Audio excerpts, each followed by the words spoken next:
अंदाज सुन रहे हो। आज से पाकिस्तान की सियासत एक नए रंग और एक नए ढंग के साथ आगे बढ़ेगी, क्योंकि तहरीक इंसाफ अब इंतखाबी मैदान में नहीं है। सियासी मैदान में तो तहरीक इंसाफ रह सकती है, कोई पाबंदी नहीं लगी, मगर तहरीक इंसाफ से बल्ले का निशान वापस ले लिया गया। बल्ले का निशान वापस लेने का मतलब है कि इंतखाबात में तहरीक इंसाफ बतौर पॉलिटिकल पार्टी नहीं होगी।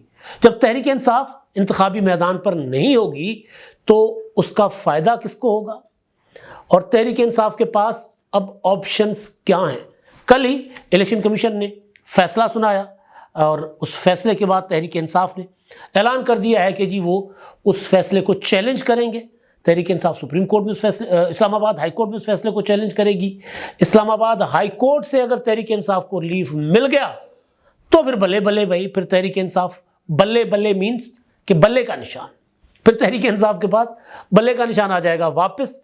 नहीं, अगर इस्लामाबाद हाई कोर्ट ने रिलीफ दिया तो फिर वक्त बहुत थोड़ा है, तो उसके बाद फिर तहरीक इंसाफ के उम्मीदवार किस तरह इंतखाबात लड़ेंगे। एक तो वैसे ही तहरीक इंसाफ के पास उम्मीदवार नहीं है, मुतहरिक उम्मीदवार नहीं है। अब अननोन से वकील, अननोन से जो है वो आम से कारकुन जो है वो बेचारे तहरीक इंसाफ के लिए इलेक्शन लड़ेंगे। तो पहले तो तहरीक इंसाफ के पास ऑप्शंस, और साथ साथ फिर ये जो असल फ़ायदा है जो नज़र आ रहा था, जो हम सोच रहे थे कि यार बार बार सवाल भी उठा रहे थे कि इंतखाबात का माहौल क्यों नहीं बन रहा, तो फिर कहीं ना कहीं किसी ना किसी को ये उम्मीद, ये तवक्को थी, ये आस लगाए बैठे थे कि भाई ना अपना गलियां या सुंजियां दे विच मिर्ज़ा कल्ला फिरेगा। तो फिर ऐसा ही हुआ, कम से कम पंजाब की गलियां तो सुंजियां हो गई ना। अब मुस्लिम लीग नू क्या 2/3 मेजॉरिटी अब ले पाएगी या अभी भी कोई रुकावट है? क्योंकि तहरीक इंसाफ अगर बल्ले के निशान पर इंतखाब लड़ेगी तो उसका फ़र्क और पड़ेगा। अगर तहरीक इंसाफ के कैंडिडेट्स आज़ाद हैसियत में अलग अलग निशान पर इंतखाबात लड़ेंगे तो उसका असर ज़ाहिर है और पड़ेगा, फ़र्क पड़ेगा, बहुत ज़्यादा फ़र्क पड़े ना पड़े। और फिर अगर तहरीक इंसाफ से मुस्लिम लीग नून बच भी जाती है तो कोई ऐसी कुव्वत है सियासी या गैर सियासी जो मुस्लिम लीग नून की सादा अक्सरियत, एब्सोल्यूट मेजॉरिटी या 2/3 मेजॉरिटी का ख्वाब चकनाचूर कर सकती है? मैंने आगाज़ में कहा था ना कि अब नई सियासत होगी पाकिस्तान में। अब बदल गया ना आज से पाकिस्तान, उस वक्त तक बदला रहेगा जब तक तहरीक इंसाफ को बल्ले का निशान वापस नहीं मिलता। पहले तो ज़रा जो फैसला आया है कल, 5 रुकनी इलेक्शन कमीशन के बेंच ने फैसला दिया है, मुत्तफ़िका फैसला है। 2 दिसंबर को तहरीक इंसाफ ने इंट्रा पार्टी इंतखाबात करवाए थे। इलेक्शन कमीशन के अपना जो 23 नवंबर के फैसले के बाद 23 नवंबर को इलेक्शन कमीशन ने फैसला दिया था कि तहरीक इंसाफ के जो इंट्रा पार्टी इंतखाबात हैं जो हुए थे पहले, वो इंट्रा पार्टी इंतखाबात हैं गैर आइनी, लिहाजा वो कलअदम और 20 दिन के अंदर अंदर इंतखाबात करवाए। अब यहाँ आकर वो कहते ना, अब आया ऊँट पहाड़ के नीचे, तो दाढ़ के नीचे आ गए थे इमरान खान साहब। तो जब दाढ़ के नीचे आए तो इमरान खान साहब को ने खुद पहले ऐलान किया कि जी मैं इंट्रा पार्टी इंतखाबात लड़ूंगा। तो फिर वो बुले नू समझाना या भैणा दे पर जाइयाँ, तो समझाया सब ने, वकीलों ने, और ख़ास तौर पर वो वकील जो इमरान खान साहब की जगह खुद भी बैठना चाह रहे थे कि जी खान साहब छड़ दियो, तुसी इलेक्शन ना लड़ो इंट्रा पार्टी, क्योंकि आप तो हैं सज़ा याफ्ता, दोबारा मामला चैलेंज हो जाएगा, फिर इलेक्शन कलअदम हो जाएगा, फिर हम निशान से महरूम हो जाएंगे बल्ले के, तो लिहाजा आप इलेक्शन ना लड़ें। तो फैसला ये हुआ कि बैरिस्टर गोहर जो हैं एजाज़ एहसन साहब के जूनियर, पीपल्स पार्टी के साथ उनका बहुत गहरा ताल्लुक़ रहा, पीपल्स पार्टी के लिए इलेक्शन लड़ते रहे, तो बैरिस्टर गोहर को पार्टी का चेयरमैन बना लिया गया, मुंतखब किया गया 2 दिसंबर को इंतखाबात करवा के। पीछे पड़े हुए थे अकबर एस बाबर साहब। अकबर एस बाबर ने मामला चैलेंज कर लिया था दोबारा कि ये इलेक्शन ठीक नहीं हुआ, इन्होंने ना कागजात नामजदगी की तारीख को शेड्यूल अनाउंस किया है, ना वोटर फहरिस्तें जारी की हैं, ना किसी को मौका दिया इलेक्शन लड़ने का। तो इलेक्शन में ना सिर्फ 2 दिसंबर को चेयरमैन मुंतखब किया गया था, बल्कि 4 सूबाई सदूर भी मुंतखब कर लिए गए थे, और उसके बाद उन्होंने जनाब वाइस चेयरमैन और सदर और नायब सदर, सारा कुछ, तो उसको जो है वो उसका फैसला कल इलेक्शन कमीशन ने सुनाया, मैं पेशावर हाई कोर्ट वाले मामले में नहीं जा रहा, इलेक्शन कमीशन ने कल रात जो फैसला सुनाया है उस फैसले के असरात क्या हैं। उस फैसले का असर ये हुआ कि तहरीक इंसाफ को से बल्ले का निशान ले लिया गया, नंबर 1। नंबर 2, तहरीक इंसाफ की इस वक्त कोई भी तंजीम नहीं है। तहरीक इंसाफ का इस वक्त कोई चेयरमैन नहीं है, तहरीक इंसाफ का इस वक्त कोई वाइस चेयरमैन नहीं है, तहरीक इंसाफ का इस वक्त कोई जनरल सेक्रेटरी नहीं है, तहरीक इंसाफ का इस वक्त कोई सदर नहीं है, तहरीक इंसाफ का इस वक्त कोई सीनियर नायब सदर, सरदार लतीफ़ कोसा, कोई सीनियर नायब सदर नहीं है। तहरीक इंसाफ का इस वक्त कायम मकाम सदर हमाद अजहर, कुछ भी नहीं है। तहरीक इंसाफ एक ढांचा है। आप एक बस का तस्वुर लें कि एक बस का फ्रेम पड़ा हुआ है, ढांचा पड़ा हुआ है, ना उसके अंदर इंजन है, ना उसके अंदर टायर हैं, ना उसके अंदर टायर राड है, ना उसको चलाने के लिए पेट्रोल है और ना उसको चलाने के लिए ड्राइवर है। एक खटारा सी बस खड़ी हुई है, सवारियां तो है उसके पास, लेकिन सवारियां मंजिल तक कैसे जाएंगी? तो ये इशू है तहरीक इंसाफ के साथ। मैंने समझना चाहा कि जी ये पार्टी रजिस्ट्रेशन मनसूख हुई है, पार्टी रजिस्ट्रेशन मुअत्तल हुई है, पार्टी गैर फाल हुई है, क्या हुआ है? तो मुझे बताया गया कि जो सेक्शन 105 पॉलिटिकल पार्टीज एक्ट के, उसके तहत पार्टी से सिर्फ और सिर्फ बल्ले का निशान वापस ले लिया गया और पार्टी की तंजीमें ख़त्म हो गई, कलअदम हो गई, कोई तंजीम नहीं पार्टी की, क्योंकि उन्होंने ड्यू प्रोसेस के तहत इंतखाबात नहीं करवाए। तो ये एक सज़ा के तौर पर पार्टी डीलिस्ट नहीं हुई, पीटीआई मौजूद है इलेक्शन कमीशन के कागजात पर बगैर निशान के। अब तहरीक इंसाफ के जो उम्मीदवार हैं वो तहरीक इंसाफ के उम्मीदवार नहीं होंगे। फ़र्ज़ कर लें इमरान खान, हालांकि नाअहल है, इलेक्शन नहीं लड़ सकते, लेकिन फ़र्ज़ कर लेते हैं कि इमरान खान साहब इलेक्शन लड़ रहे हैं, उनके कागजात मंजूर हो गए और उनको निशान इलेक्शन कमीशन ने ऑप्शंस दिए कि जी आपको घड़ी का निशान चाहिए, आपको नेकलेस का निशान चाहिए, आपको हीरो के हार का निशान चाहिए, या आपको कोई और निशान चाहिए। तो आपको वो निशान दे देते हैं, कोई सा भी निशान ऐसा। तो उनमें से इमरान खान साहब चॉइस करेंगे कि मुझे घड़ी चाहिए। इसी तरह बाकी जो उम्मीदवार होंगे हर हल्के के, उनको अलग अलग निशान मिलेगा, एक निशान किसी को नहीं मिलेगा, अलग अलग निशान मिलेंगे। या ये भी हो सकता है कि उम्मीदवार ज़रा सियाने बन के कहें कि हमें फ़लाँ निशान दे दें।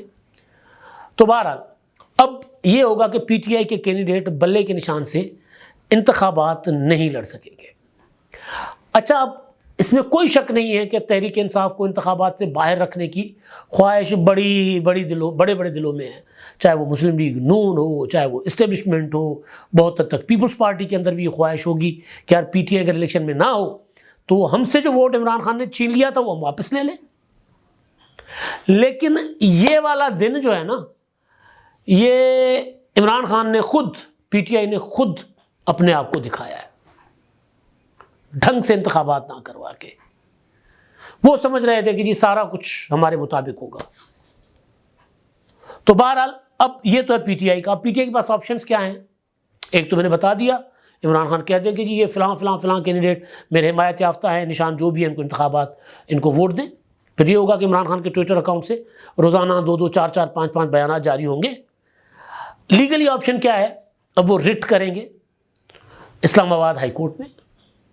अब इस्लामाबाद हाई कोर्ट से अगर रिलीफ मिल गया पीटीआई को, इस्लामाबाद हाई कोर्ट ने इलेक्शन कमीशन का यह फैसला मुअत्तल करके पीटीआई का निशान बहाल कर दिया तो बल्ले बल्ले, जैसे मैंने पहले कहा। वरना फिर वक्त बहुत कम है, अपना मेरा ख्याल है 10 जनवरी मैक्सिमम उनके पास वक्त है। तो 10 जनवरी के बाद 11-12 जनवरी तक मैक्सिमम, तो उसके बाद अगर फैसला इनके हक में भी आ गया तो कैंडिडेट आज़ाद होंगे। अब ये कोई पहली बार किसी पॉलिटिकल पार्टी के साथ नहीं हो रहा। 88 में पीपल्स पार्टी को तीर का निशान दिया, अपना तलवार का निशान नहीं मिला था। भुट्टो शहीद का निशान तलवार था, पीपल्स पार्टी का ओरिजिनल। पीपल्स पार्टी को दिया गया था तीर का निशान, बाद में लिया पीपल्स पार्टी ने, और फिर तीर की मकबूलियत तलवार से ज़्यादा निकली, रिदम में भी और हर तरह। जुल्फ़कार तलवार, बेनज़ीर तीर, तो ये चला। नवाज शरीफ साहब के पास था बुनियादी तौर पर निशान जो जिससे वज़ीर आज़म बने थे, साइकिल IJI का, मुस्लिम लीग का। तो बाद में नवाज शरीफ साहब ने, जब मुस्लिम लीग में रिफ्ट पड़ी, तो नवाज शरीफ साहब ने शेर का निशान ले लिया था। 2018 के सेनेट के इंतखाबात से पहले मुस्लिम लीग नून से इसी तरह अपना निशान वापस ले लिया गया था, क्योंकि जी नवाज शरीफ साहब सज़ा याफ्ता हैं और सज़ा याफ्ता जो है वो तो पार्टी को के सरबराह रह नहीं सकते, लिहाजा निशान वापस ले लिया गया। तो ये माजी में भी होता आ रहा है। अब पीटीआई के पास तो ऑप्शन बहुत महदूद हैं। अब दूसरी तरफ आते हैं पंजाब में आप देख लें कि मुकाबला मुस्लिम लीग नून का और पीटीआई का, पीपल्स पार्टी कहीं कहीं मुकाबला करेगी और पीपल्स पार्टी तो अब कोशिश ये कर रही है कि पीटीआई के वोटर को अट्रैक्ट करें। बिलावल की तकरीरें, ये जो 70-70 साल के बाबों का जिक्र, ये ताने, ये मेहने सारे इसलिए हैं। कल बल्कि फैसल करीम कुंडी ने कह दिया कि जी हम पीटीआई के साथ चल सकते हैं क्योंकि हमारा मुखालिफ मुश्तरक है। अब वो मुखालिफ ज़ाहिर है, बज़ाहिर तो मुस्लिम लीग नून है, बाकी पता नहीं उधर तो मुखालिफ ना इमरान खान किसी को समझते हैं ना ये किसी को समझेंगे। लेकिन बहरहाल पीपल्स पार्टी पर मैं बाद में आता हूँ। तो मुस्लिम लीग नून जिन्होंने अब खुद सर्वेस करवाए और मुस्लिम लीग नून के अपने सर्वेस के मुताबिक पंजाब में मुस्लिम लीग नून, ये वो सर्वे हैं जो पब्लिक में नहीं लाते, मुस्लिम लीग नून कोई 80 से 90 के दरमियान खींच के सीटें निकाल सकती है, इससे ज़्यादा नहीं। मेरे जो अपनी ऑब्जर्वेशन है, तज्जिया है हालात का, वो ये है कि मुस्लिम लीग नून 70 से 80 सीटों तक जा सकती है पंजाब में 141 में से। अब यहाँ इशू ये है कि मुस्लिम लीग नून की डिमांड कहीं ना कहीं किसी ना किसी से थी, जो मैं आपको बता चुका हूँ कि वो थी कि सादा अक्सरियत अपना 2/3 दिलवाएं, एब्सोल्यूट मेजॉरिटी दिलवाएं, कम से कम सादा अक्सरियत दिलवाएं। अब जब पीटीआई नहीं है तो क्या मुस्लिम लीग नून को सादा अक्सरियत मिल सकेगी?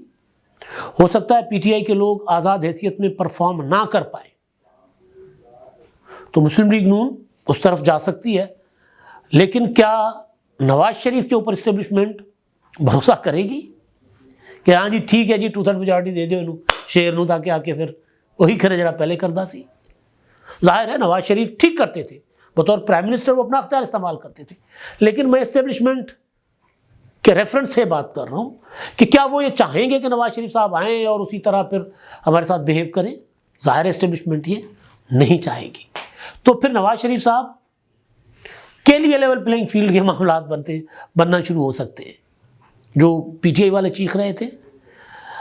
बाकी मुझे पर्सनली मेरा नहीं ख्याल कि पीटीआई आज़ाद हैसियत में भी इलेक्शन लड़ेगी।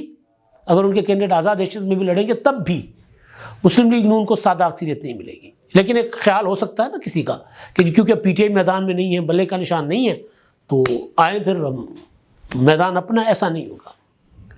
अच्छा, पीपल्स पार्टी की तरफ मैं आता हूँ कि पीपल्स पार्टी जो है वो जाल बिछाए बैठी है पीटीआई कि उस वोटर पर जो पीपल्स पार्टी का वोटर था ओरिजिनली किसी ज़माने में, फैमिलीज थी पूरी की पूरी, फिर उनकी नई नस्ल चली गई, पीपल्स पार्टी ने उनको उस तरह अट्रैक्ट नहीं किया, उस तरह अप्रोच नहीं किया। इमरान खान साहब का लोगों के साथ कम्युनिकेशन का जो जदीद तरीका था वो पीपल्स पार्टी उसका मुकाबला नहीं कर पा रही थी। इस्टेब्लिशमेंट ने बहुत कुछ किया, मोहतरमा बेनज़ीर भुट्टो को शहीद कर दिया कई एलिमेंट्स से मिला के, लेकिन रिज़ल्ट ये था कि पीपल्स पार्टी पंजाब में अपना वोट बैंक खो बैठी और उस वोट बैंक का जो 90% हिस्सा था वो पीटीआई की तरफ चला गया। अब पीपल्स पार्टी कोशिश ये कर रही है कि उसको अपनी तरफ खींच। अब जब पीटीआई बल्ले का निशान नहीं है तो फिर जिस तरह मुस्लिम लीग नून समझ रही है ना कि यार अब हम इजी हैं, तो पीपल्स पार्टी भी इसी अप्रोच के साथ आगे बढ़ने की कोशिश करेगी कि यार अब हम उस वोटर को अट्रैक्ट करें कि यार देखिए पीटीआई तो है नहीं, इक़्तिदार में तो आएगी नहीं, तो हमारी तरफ है। तो वो जो छोटे छोटे धड़े हैं, वो जो छोटे छोटे ग्रुप्स हैं, वो कुछ 40-50 सीटों पर पीपल्स पार्टी ये ट्राई मारने की कोशिश करेगी पंजाब में। और बिलावल भुट्टो 27 दिसंबर के बाद पंजाब में प्रॉपर आकर बैठेंगे, जलसे करेंगे, रैलीज़ करेंगे, कन्वेंशंस करेंगे, और कोशिश उनकी ये होगी कि जो पीटीआई का वोटर है, क्योंकि अपना वोटर तो अपने साथ है, उनके साथ चल ही रहा है, तो पीटीआई का जो वोटर है उन वोटर को लेकर पंजाब में कोई 30-35 सीटों पर अपसेट करें। तो कुछ सीटें पीटीआई के आज़ाद उम्मीदवार ले जाएं, कुछ दीगर आज़ाद उम्मीदवार ले जाएंगे, कुछ आईपीपी को अब थोड़ा सा हौसला होगा, कुछ IPP की तरफ लोग जाएंगे, वहाँ से IPP बेहतर परफॉर्म करने की पोजीशन में होगी। तो कुल मिला के अगर हम हिसाब किताब लगाते हैं तो मुस्लिम लीग नून 80, बहुत ज़्यादा है मुस्लिम लीग नून के लिए, 80 सीटों तक जा सकती है इन हालात में भी। ये मैंने आपको मुस्तकबिल का ज़रा सिनेरियो बता दिया है। तज्ज़िये हालात के साथ साथ बदलते भी रहते हैं, लेकिन बहरहाल मैं जो देख रहा हूँ कि PTI अगर नहीं होगी इंतखाबात में तो फिर जो सिनेरियो होगा वो इस तरह का होगा। अब तक के लिए इतना ही। अल्लाह हाफ़िज़।